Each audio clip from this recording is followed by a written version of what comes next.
Events Team Lead at the NATO Association of Canada, otherwise known as the NAOC, a charitable non-governmental organization dedicated to informing Canadians about the value of security and the importance of NATO. I would like to invite our President and CEO, Robert Baines, to offer opening remarks. Thanks so much, Apostolos. Hello, everyone. My name's Robert Baines. I am the President and CEO of the NATO Association of Canada. As Apostolos mentioned, our job is to educate Canadians about why security is important and what NATO is. Most Canadians don't have to think about this, certainly not on a day-to-day basis. That's great, but it's also a problem. When we don't appreciate the architecture of what helps to maintain our culture, our life, our existence as a country, we're much more likely to just not support it and not push for our politicians and for our society to appreciate security. Very few people in human history have been able to be in the same kind of position that we have, the luxury of forgetting about security, but it is that invisible infrastructure that undergirds our everyday life, and we have to keep that really at the front of mind, especially with all of the international events that are going on from day to day. It seems that NATO is becoming more and more important, and perhaps most significantly, it is the strongest piece of international architecture at the moment. Many aspects of the rules-based international order are under a lot of stress. In the past 2 years, especially, almost 3 years now, since the invasion of Ukraine by Russia, NATO has become stronger and stronger. So I'm really keen to make sure that Canadians appreciate it and to understand the value of security. So that's really what the NATO Association is all about. We're thrilled to talk about specifically the relationship between Canada and Greece's role in NATO. Our partnerships between all NATO nations are so important to Canada, and it's really, I'm so keen to have all of our Canadian viewers to understand the important partnerships that we have through NATO. So with that, I hope you continue to stay involved with the NATO Association beyond this discussion. We're on Facebook, LinkedIn, Twitter, and Instagram. And of course, please do follow and subscribe on LinkedIn as well. With that, I'm really thrilled to pass on to Apostolos, Salik, and Christian, our three fine moderators, to have this great discussion with Her Excellency, the Ambassador of Greece to Canada. Thanks so much. Thank you, Robert. I would like to welcome our esteemed guests to the Greek rendition of our diplomatic speaker series that was set up in celebration of NATO's 75th anniversary, highlighting the diverse perspectives within the alliance. Please allow me to introduce our co-hosts for the day, Christian and Salik. Hello, Ambassador. My name is Christian, and I'm an engagement coordinator at the NAOC. Hello. Hello, Ambassador. My name is Salik Qureshi, and I'm a program editor at the NAOC, and I'm looking forward to our conversation today. Hello. Thank you. We're honored to be joined today by Her Excellency Ambassador Ekaterina Dimakis, the Ambassador of Greece to Canada. Ambassador, thank you so much for joining us today. Now, before we get into the Ambassador's opening remarks, I would briefly like to go over her bio for our audience. Her Excellency, Ambassador Ekaterina Dimakis, holds degrees in Law and Political Science from the National Kapodistrian University of Athens. She began her diplomatic career at the Greek Ministry of Foreign Affairs and has held various key positions, including head of ASEAN-ASEM and Southeast Europe sections, deputy head of Bilateral Economic Cooperation, and director of Environmental Climate Change Policies. Her foreign postings include Consul General roles in Chicago and Hamburg, and assignments at embassies in Vienna, Adelaide, and Oslo. She served as Director of International Economic Organizations and Deputy Director of Middle East Affairs. In 2021, she served as Director of the Department of the Environment, Climate Change, and Global Policies in Athens before assuming her Canadian assignment in 2024. Your Excellency, we invite you to begin with some opening remarks before we get into the moderated questions. Thank you very much, Apostolos. Thank you, everyone, for this opportunity to talk about Greece in NATO. Now, Greece is one of the oldest members of NATO, and it remains committed to defending in solidarity the principles and values upon which the alliance was founded more than 75 years ago. Moreover, Greece pursues an outward-looking and proactive policy both in the Balkans and in the Eastern Mediterranean, serving not only as a bastion for NATO, but also as a bridge to advance peace and security and consolidate democracy in the region. As we all know, nowadays, the alliance is facing the most fragile and rapidly changing security environment since the end of the Cold War. NATO is dealing with a wide range of challenges among conventional and asymmetric threats in the field. Indeed, the ongoing conflict as a result of the Russian invasion of Ukraine, in combination with a dramatic escalation of violence in the Middle East, have a significant impact on peace and stability in our neighborhood. Greece is convinced that NATO should be able to defend the interests of all its members, deter risks, and project stability in the context of its three core tasks, namely deterrence and defense, crisis prevention and management, and cooperative security. And how? By responding to all new security challenges and threats emanating from both the East and the South. The security of one of us is the security of all of us.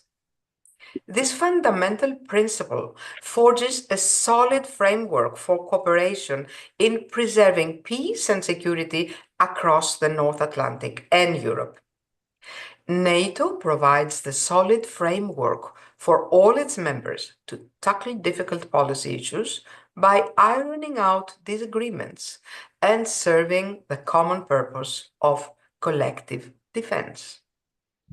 As a bastion of the southeastern flank of NATO, Greece will continue to place its national forces, capabilities, and structures at NATO's disposal in order to help prevent and deter regional and international crises in the years ahead, and ensure that the principles we value remain safe and secure. We also continue to actively participate in the whole range of NATO's operations, missions, and activities, including Operation Sea Guardian, NATO's Aegean activity, KFOR, and NATO mission in Iraq. Moreover, we have been successfully conducting air policing missions to the benefit of our allies, Albania, Montenegro, and North Macedonia. Contributing to NATO's capacity to cope with evolving threats at sea, Greece is offering know-how on maritime training capabilities at the NATO Maritime Interdiction Operational Training Center in Crete, at the disposal of all allies and partners. We're also hosting the NATO Center of Excellence focused on the integrated air and missile defense area, also in Crete.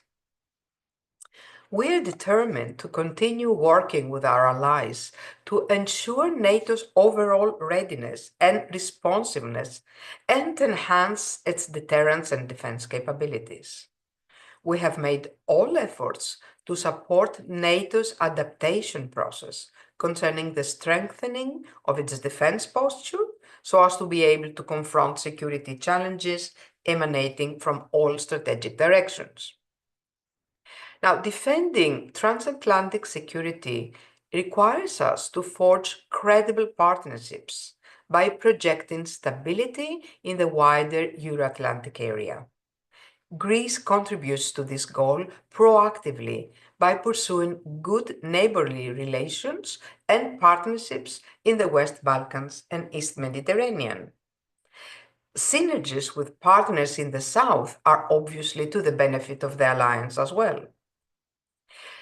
Greece has always been in favor of the open door policy of the alliance and has actively supported all previous successful rounds of enlargement, including with countries of our region. We believe that the Euro-Atlantic ambitions of the aspirant countries from the Western Balkans are still the driving force for positive changes, both at home and the region as a whole. Now, the migrant and refugee crisis in NATO's south periphery remains a major challenge, and its effective tackling calls for more action. This is all the more relevant today, as NATO's Aegean activity provides a sustained deterrence presence. We're looking forward not only to its continuation in its current form, but also to its reinforcement with additional allied naval forces. Let us remember that NATO remains a community of values and principles. The alliance's center of gravity is cohesion and solidarity, which should not apply selectively. Greece remains determined and committed to continue working with its NATO allies in order to ensure the alliance's resilience, the alliance's effectiveness and unity in this complex new security international environment. Thank you.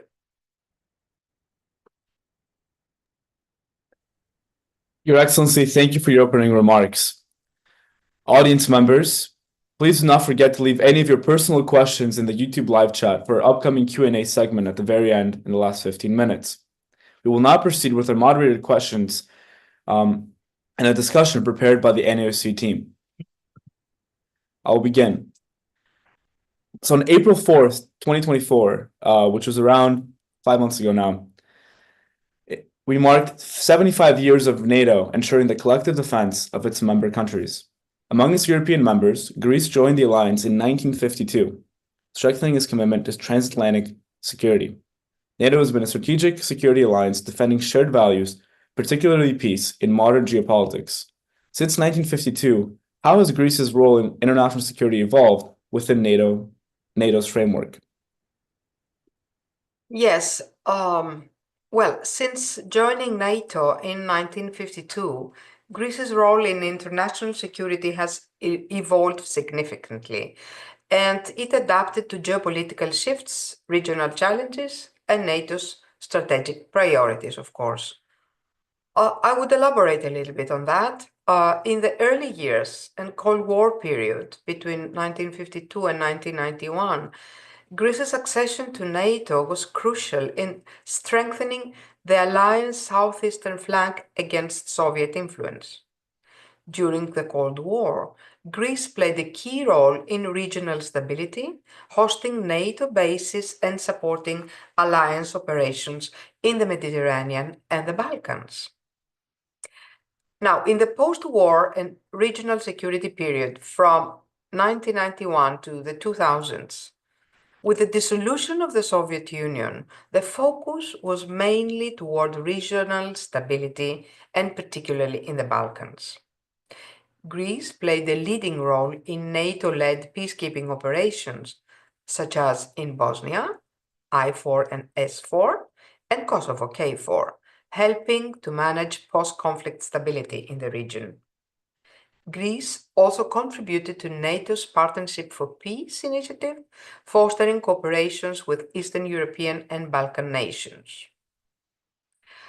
Now, after the year 2000 until today, the modern contribution and global operations, there I would mention that Greece has actively participated in NATO's global missions, including operations in Afghanistan, ISAF, counter-piracy efforts off the Horn of Africa, and the NATO training mission in Iraq. The strategic location and naval capabilities of Greece make it a key player in NATO's Mediterranean security, particularly in addressing challenges as migration. The Suda Bay naval base in Crete is one of NATO's most important military assets in the region, supporting operations in the Middle East and North Africa. Greece, of course, has to be underlined, continues to meet NATO's defense spending target, which is 2% of the GDP, investing in modernization and interoperability with alliance forces. Now, what about the future role and the emerging challenges? As NATO adapts to modern threats, Greece remains a crucial player in securing NATO's southeastern flank against challenges such as Russian aggression, hybrid warfare, and cybersecurity threats. It continues to work closely with NATO allies to ensure stability in the Aegean and Eastern Mediterranean, navigating tensions while upholding alliance commitments. Overall, Greece's role in NATO has evolved from a Cold War frontline state to a key security provider in the Balkans, the Mediterranean, and beyond, demonstrating a sustained commitment to transatlantic security. Thank you.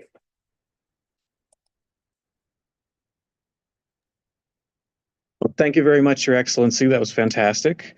Moving to a sort of cultural or perhaps soft power question.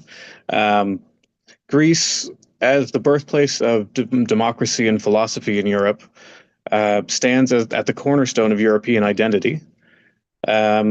This incredible Hellenic heritage is rooted in sacred values of antiquity from thousands of years ago, and has continued to serve as the foundation of the modern Hellenic Republic. There's two parts of this question. You can answer one or both as time allows. First, which values and ideals of the Hellenic identity have strengthened the development of the EU and NATO? And the second one is, how has the Hellenic identity been enriched from the diversity of the European Union and NATO? Thank you for this question. Indeed, soft values are the most important values sometimes. So let's discuss about the Hellenic values and ideals that have strengthened and keep strengthening the EU and NATO. As we all know, the Hellenic values are the cornerstone of the Western civilization as a whole. They have contributed to the core values and principles that underpin both the European Union and NATO. Some of them, I could mention some, there might be very many. Democracy and the rule of law. Ancient Greece introduced the concept of democracy, particularly in Athens, where civic participation and public discourse shaped governance. These principles are fundamental to the EU's commitment to democratic institutions and NATO's emphasis on collective security among the democratic nations. Another aspect, another value, philosophy and rational thought. Greek thinkers and philosophers such as Socrates, Plato, and Aristotle, to name just a few, laid the groundwork for reasoned debate, diplomacy, dialogue, and governance. Their influence is evident in EU's legal frameworks, human rights doctrines, and NATO's strategic decision-making process. These 3 Ds, as we say, diplomacy, dialogue, democracy, was also the cornerstone of Greece's motto for participating as a non-permanent member at the UN Security Council for the years 2025 and 2026. And this is because we believe that through dialogue, through democratic rule, and through diplomacy, all problems can be solved. Another value is respect for human rights and freedom. The ancient Greeks championed individual rights, freedom of speech, and personal liberty. These values, as we all know, are reflected in the EU Charter of Fundamental Rights and NATO's mission to protect freedom and sovereignty. Unity and alliances. The concept of pan-Hellenism, where Greek city-states united against common threats while maintaining their unique identities, is mirrored in the EU's emphasis on unity in diversity and NATO's principle of collective defense. Maritime and strategic influence.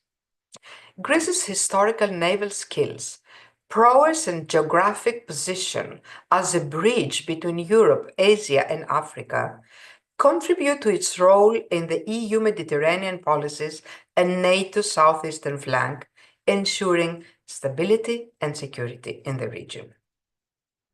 Now, the second part of your question about enrichment of Hellenic identity through EU and NATO, I could name many. Here are a few. Economic and technological advancements. EU membership has facilitated economic development through structural funds, investments, and access to the single market, modernizing Greece's infrastructure and industries. NATO cooperation, on the other hand, has enhanced its defense capabilities with cutting-edge technology and strategic partnerships. Cultural exchange and multiculturalism. The free movement of people within EU has led to increased cultural exchange, fostering a richer and more diverse Greek society. Greece has benefited from shared knowledge in education, arts, and innovation. Diplomatic and political influence. As an EU and NATO member, Greece has expanded its diplomatic reach, playing a key role in regional stability, security policies, and global negotiations. This has reinforced Greece's identity as a crucial actor in European and transatlantic affairs. Security and defense cooperation. Through NATO, Greece has strengthened its military capabilities and strategic alliances, ensuring national security in a complex geopolitical environment. Modernization of institutions. Greece's integration into EU governance has encouraged reforms and modernization in a number of sectors, aligning the country with European standards. Overall, I would say that while Greece has historically shaped European and Western values, its engagement with the EU and NATO has further enriched its identity, reinforcing its role as a bridge between ancient heritage and modern global influence. Thank you. Thank you, Ambassador. Now to move on to a little bit more of a technical question. I wanted to comment on Greece's geostrategic position, which has been instrumental in supporting NATO operations, particularly through my home port of Alexandroupoli, which serves as a critical logistics hub for deploying military assets through Bulgaria to Eastern Europe and Ukraine. Additionally, the NATO Rapid Deployment Corps in Greece, known as NRDC-GR, headquartered in Thessaloniki, enhances NATO's readiness and rapid response capabilities in the region. Greece has also contributed to Ukraine's defense by providing military aid, including armored personnel carriers and ammunition, and by training Ukrainian F-16 pilots and technicians. How does Greece's strategic location and its hosting of NRDC-GR enhance NATO's operational effectiveness in Eastern Europe? And what further steps is Greece considering to support Ukraine amid the ongoing conflict? Additionally, what role does Greece play in NATO's forward presence in Bulgaria? Wow, that's a long question, which includes, in a sense, the answer in it as well. Or it's many questions and many answers in this presentation. I would agree with you that Greece, and I have analyzed this earlier on, that Greece is at the crossroads and at a very important geopolitical, geostrategic position. Now, let's talk about Alexandroupolis. Greece's critical logistics hubs and vibrant port at Alexandroupolis bolster NATO's operational readiness and emergency reinforcement, ensuring streamlined movements and enhanced supply routes in Eastern Europe and Ukraine. Alexandroupolis, the largest city in Eastern Macedonia and Thrace, has become a major energy hub in the wider region, on top of everything else. Ensuring a reliable energy supply for NATO's military forces in the eastern flank is without any doubt of utmost strategic importance and underpins the alliance's readiness to boost its overall resilience. A recent agreement among Romania, Bulgaria, and Greece aims to ensure rapid deployment of troops and equipment across borders, crucial for reinforcing NATO's Eastern Front. Now, Alexandroupolis port has been used in various occasions by NATO, the US, as well as many of other allies to transport means and personnel in support of operations and military exercises.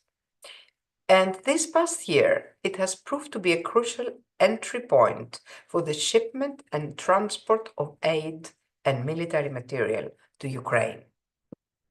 Greece's strategic location and hosting the NATO Rapid Deployable Corps, Greece, NRDC, Greece, also enhances NATO's operational effectiveness in Eastern Europe. Stationed in Thessaloniki, as you mentioned, the NRDC-GR amplifies NATO's rapid deployment by seamlessly merging command, control, planning, logistics, and multinational operational maneuvers, showcasing Greece's pivotal role. Now, the NRDC holds a special place as a catalyst for unity among NATO members. So it provides rapid response capability, integrated command and control, and operational flexibility. Now, as to what further steps is Greece considering to support Ukraine amid the ongoing conflict? As you already mentioned, Greece has contributed to Ukraine's defense by providing military aid, including armored personnel carriers and ammunition, and by training Ukrainian F-16 pilots and technicians. The establishment of the NATO Security Assistance and Training for Ukraine is a clear demonstration for our willingness, but also our readiness to tangibly consolidate our commitment to Ukraine in the long term. Greece is contributing to these endeavors by seconding 2 officers of the Hellenic Air Force. In the same vein, allies made a generous pledge to ensure security assistance for Ukraine by dispensing multi-year financial aid for the provision of equipment, training, and overall support of its forces, while taking into account existing efforts, in particular those made by the EU. Greece has contributed 2.5 million euros to NATO's comprehensive assistance package for Ukraine, supporting the projects for the procurement of demining equipment and medical supplies.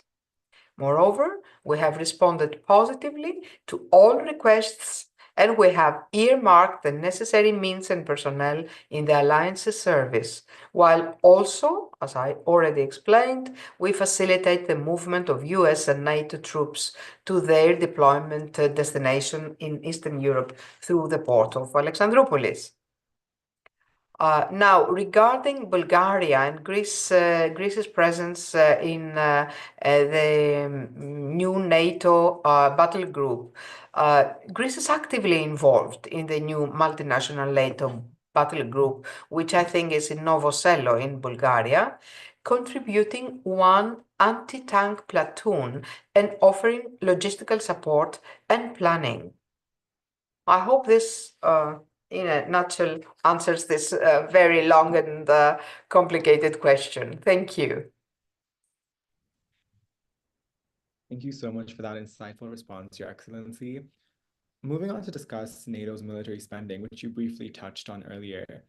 Greece consistently allocates a high percentage of its GDP, approximately 3.5% in the recent years, to military spending, ranking among one of the highest in NATO and significantly exceeding the Alliance's 2% guideline, as well as Canada's spending of around 1.3%.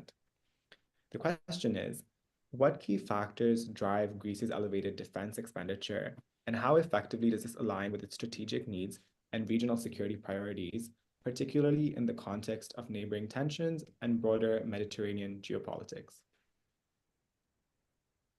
Well, thank you for these questions. We all agree that the alliance should be properly resourced, especially in these dire times. In this vein, affordable, sustainable, and accountable resourcing is crucial for NATO's adapted posture, even more so in light of the precarious economic landscape that all allies are faced with as a result of recent global and regional challenges.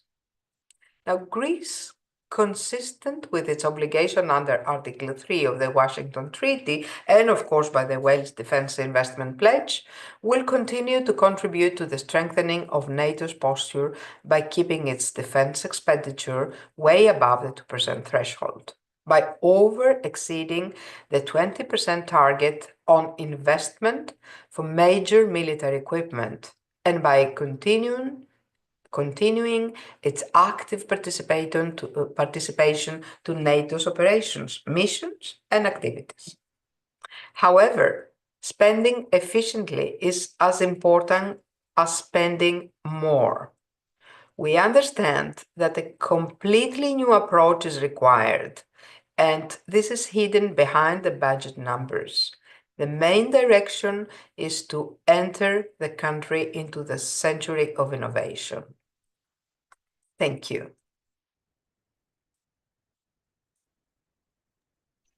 Thank you very much for that, Your Excellency. I wanted to circle back around to something you'd mentioned earlier about Greece's maritime skills and capacity. Here in Canada, we are bordered by 3 oceans. We have a GDP that is higher than Greece's, and yet our naval capacity is far lower. We operate less than half the number of submarines that Greece does, which at 10 to our 4. We have a fraction of the surface warships that Greece operates. We operate about 28, and I believe Greece operates about 42. Now, Canada is trying to improve by embarking on significant procurement programs. The Type 26 destroyers. We've just started, looking around for a new class of submarines. We have the Arctic Offshore Patrol Ship program. I'm a little curious, what kind of lessons of naval procurement could be shared between Greece and Canada? Can Greece's own procurement projects serve as an example of good procurement practices? And if there's anything that the Greek government has sort of learned in its cooperation with France in building its 3 defense and intervention frigates. Yeah, it's a very interesting question. Of course, as you said, we are on different geographical areas. However, Greece is also surrounded by sea, and the sea is very important for our life and for our defense. It's, I think, quite difficult to compare or to draw lessons, but some main key points could be underlined here.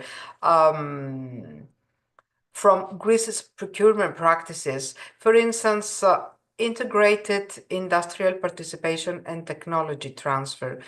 Greece's recent projects and specifically the procurement and production of the FDI frigates in partnership with France's naval group illustrates the benefits of involving domestic industry. So Greek companies have been integrated into naval group supply chain, ensuring not only the delivery of advanced warships, but also fostering local expertise and technology transfer.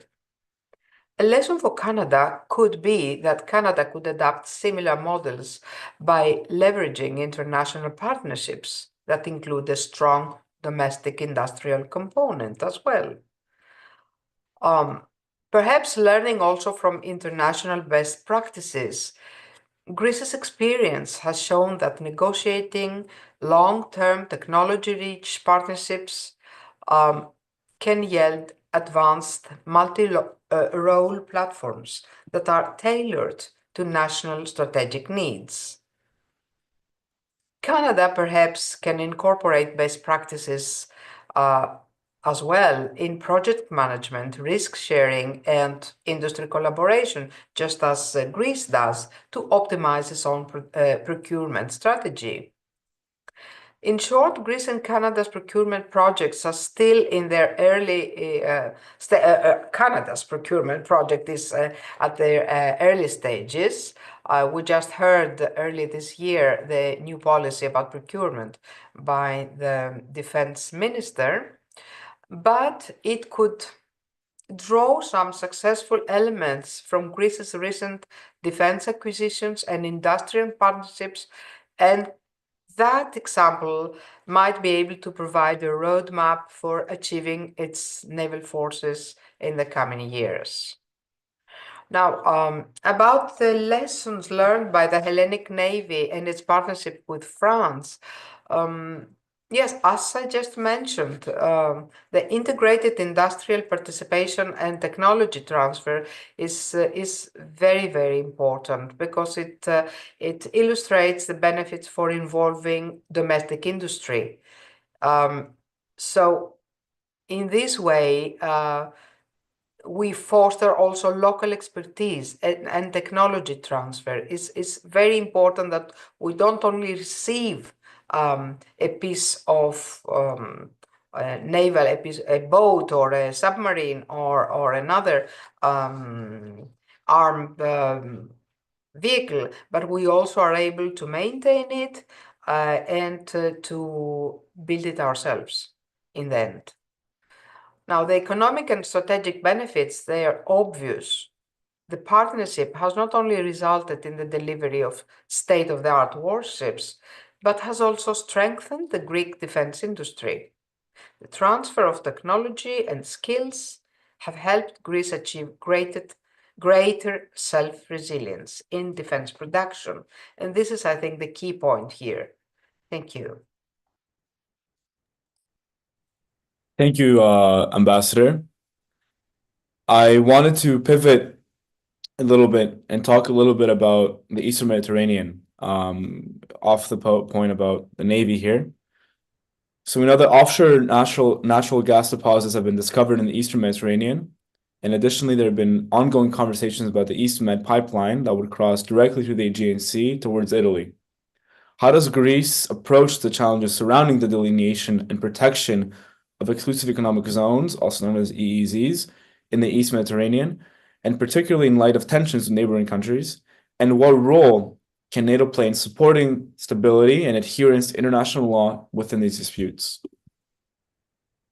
Well, first and foremost, I should underline that diversification of energy routes and resources, especially after the Russian war against Ukraine, gains another importance.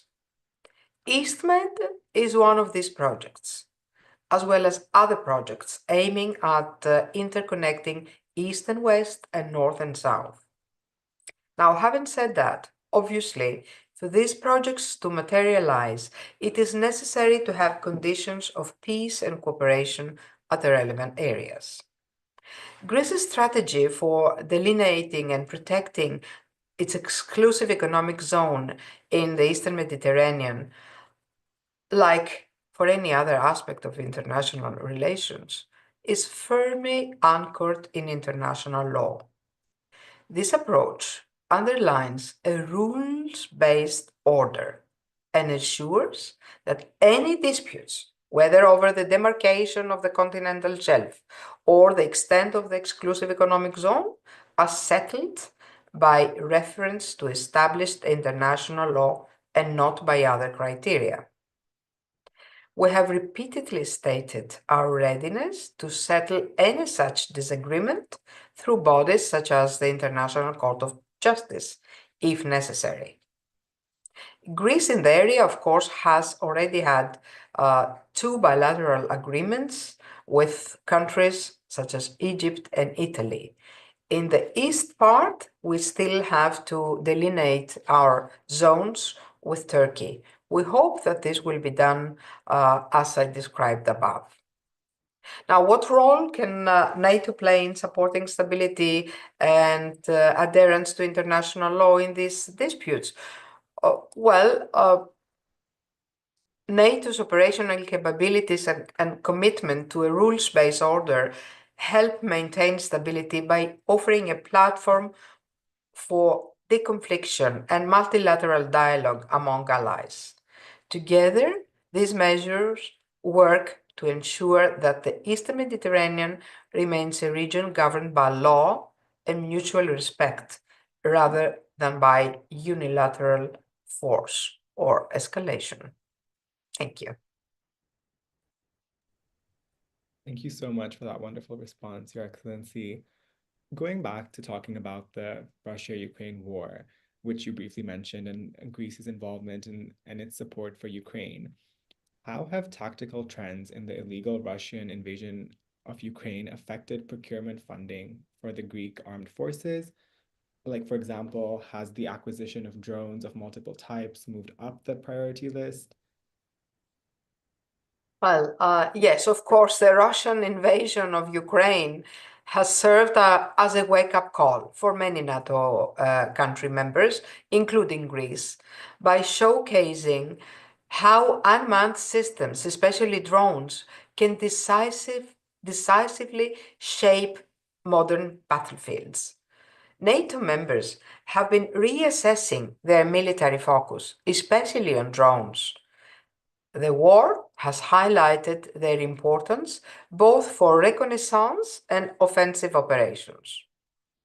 The clear demonstration of drones' value on the modern battlefield has moved their acquisition to a higher priority also for Greece, as part of a diversified mix of unmanned systems and in the framework of an overall modernization effort.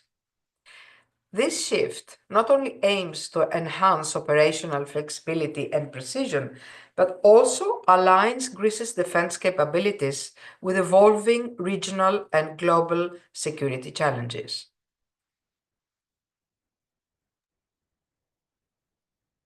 Thank you, Ambassador. That brings us to an end of our moderated discussion. I would like to welcome any questions from the audience. Please leave them in the YouTube live chat. And I will begin with our first question from Stefanos, who asks, in recent years, Greece has faced devastating wildfire seasons, underscoring the urgent need for enhanced firefighting capabilities. I'm a first-hand witness to the Alexandroupoli forest fire in the summer of 2023, which burned a significant portion of the Dadia forest and was dubbed the largest recorded fire in the European Union. The promising Canada-Greece deal for the Canadair DHC 515 planes announced during Prime Minister Mitsotakis' visit in Toronto this past March 25th, combined with Greece's participation in the EU's RescEU program, represent a significant effort to strengthen both national and regional responses to wildfires. How do you see the integration of RescEU resources and the new Canadair aircraft improving Greece's ability to combat wildfires, and what lessons can Greece draw to ensure wildfire preparedness here on forward? Well, thank you for this question. Indeed, the wildfires and other catastrophes are terrible these days, not only for Greece, but for many of the South European countries and other countries like even Canada and the US. Now, going back to the Canadair deal, the Canada-Greece deal for 7 Canadair planes, along with support and training, is a significant step in boosting Greece's wildfire management. With the addition of these aircrafts, I have to make a parenthesis here and say that they will start being delivered in 2027 and not earlier. But still, Greece will be able to enhance its firefighting efforts during peak wildfire seasons and is likely to improve both speed and efficiency in that sector. Now, the EU rescue program is very, very important because it focuses on shared resources across Europe, and it will strengthen regional firefighting cooperation. Greece can look to countries with strong aerial firefighting programs for best practices and improvements in preparedness for future emergencies. Greece gains access to a reserve of regional firefighting resources, offering backup when national assets are overwhelmed. On the other hand, Greece can in turn assist other regional countries in need and provide expertise as well. I've visited the construction site and I saw the first plane being built. It's a fantastic place to be, and it's a very positive site that proves the good, excellent cooperation between Greece and Canada. Now, lessons for wildfire preparedness. There are very many lessons that can be drawn, but it's very important to modernize, upgrade, and modernize our equipment.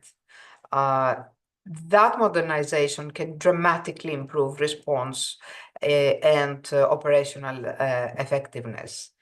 Regional coordination enhances resilience, of course. A single nation cannot combat rapidly escalating wildfires. It's very important to have this rescue program where Greece, in cooperation with other countries of the area, strengthens its capacity to manage disasters through shared resources, expertise, and rapid response mechanism. Another lesson would be invest in early warning and data systems, adaptation and training. That's of crucial importance. The continuous improvement of firefighting strategies, including regular training for operation and new equipment, and integrating lessons learned from the past wildfires. That was an unbelievable catastrophe for Greece in this respect. Greece's experience highlights the need for adaptable, flexible response plans that evolve with changing climate realities. Now, a holistic disaster management is also very important.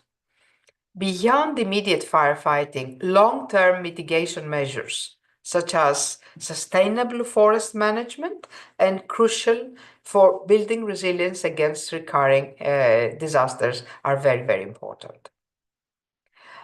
In summary, I would say that the combined effect of acquiring advanced firefighting aircraft and leveraging rescue's collective capacities not only strengthen Greece's national defense against wildfires, but also sets a benchmark for international cooperation in disaster management as a whole. Thank you. Thank you very much for that, Your Excellency. So this question is another question about best practices. Greece is, I think, among the 10 NATO countries that has continued their longstanding tradition of military conscription. So there's sort of two parts of this question. The first is, why is it important for Greece to uphold a system of national service? And then if you could discuss, what kind of practices could Canada learn from Greece about instilling a greater national service attitude to our population, a sense of collective responsibility. Yes, I understand. Well, to start with the first part of your question, of course, tradition and historical reasons and the need to safeguard our defense dictate the compulsory conscription in Greece. But these days, this traditional conscription system is facing a significant challenge. The need to maintain and safeguard national security and defense and modernize the armed forces. To this end, Greece has launched one of the biggest reforms ever performed in the Greek armed forces, the so-called Agenda 2030. Aiming to create a better equipped, flexible, and modern armed forces capable of adjusting to the fluid and complex new battle domain. Drawing from our NATO allies' experience, as well as other nations, and from the lessons learned from the conflict in Ukraine, as we discussed before, we firstly aim to revolutionize the training of our personnel. Secondly, we will create a new defense and innovation ecosystem where, in close cooperation with universities, think tanks, and private companies, we aim to design and manufacture new systems fitted to the needs of the Greek armed forces and our allies. The goal is to provide substantial training during military service in order to enhance the combat readiness of conscripts. At the same time, a program for acquiring and certifying their skills is being designed, transforming compulsory service from a burden into an opportunity. Military service must evolve and transform in order to meet the modern security needs of our country. At the same time, it should also be beneficial for the conscript. The 2030 Agenda aims to align the military with youth expectations. In this way, military service will be more attractive to young people. This effort is an innovative response to demographic and cultural challenges. Now, while Canada's context is different, the underlying ideas of rebranding service, offering transferable skills, and modernizing recruitment could inspire elements of a national service model that address current recruitment and retention challenges in the Canadian Armed Forces. In both cases, the goal is to transform military service from a burdensome obligation to an empowering opportunity that not only meets defense requirements, but also strengthens the social contract and collective responsibility among citizens. Thank you. Thank you so much for that powerful response, Your Excellency. The next question we have is, given Greece and Canada's long-standing relationship as NATO allies, what do you see as the most significant opportunities for collaboration between our nations in addressing global security issues such as cyber defense, climate-related risks, or peacekeeping efforts in volatile regions? Well, both Canada and Greece are already like-minded countries in most of the global challenges. We have a wonderful cooperation with Canada, but further cooperation on a bilateral basis and on the multilateral basis of NATO can bring distinct strengths to the alliance. And some of the partnerships or common programs that could strengthen more our cooperation could be in the cyber defense, of course, domain. And I would suggest the joint training and information sharing because cyber threats grow even more sophisticated. And both nations can share their expertise to improve their resilience and their national and NATO networks. Canada's investments in cyber defense and Greece's strategic position in the Mediterranean create a complementary dynamic. Joint exercises, coordinated incident response frameworks, and regular exchange of technical insights could help both allies better deter and respond to malicious cyber activities. There are various such programs in the framework of the alliance structure, and both countries are already in cooperation thereupon. Now, addressing climate-related security risks. A collaborative research and resilience building could be a suggestion. Climate change is increasingly recognized as a threat multiplier and affects military readiness and infrastructure.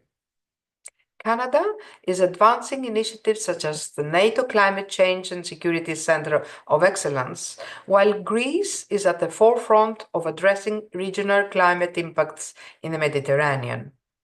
The two countries can work on technologies and operational practices to climate-proof critical infrastructure, adapt military tactics to extreme weather, and develop joint early warning systems, for instance. Another issue could be in the enhancing peacekeeping and crisis management. Training and operational interoperability could be something to think of. Both nations have a storied history of contributing to peacekeeping and crisis management missions. Canada's extensive peacekeeping record, coupled with Greece's strategic geographic role, can be leveraged to design joint training programs that improve interoperability in volatile regions. This could include the development of shared protocols, combined exercises, and the exchange of lessons learned from previous missions, thereby strengthening NATO's collective capability in stabilizing conflict zones. In summary, by deepening cooperation in cyber defense, climate resilience, peacekeeping, and technological innovation, Greece and Canada can not only bolster their individual national security, but also significantly enhance NATO's collective ability to confront 21st century threats.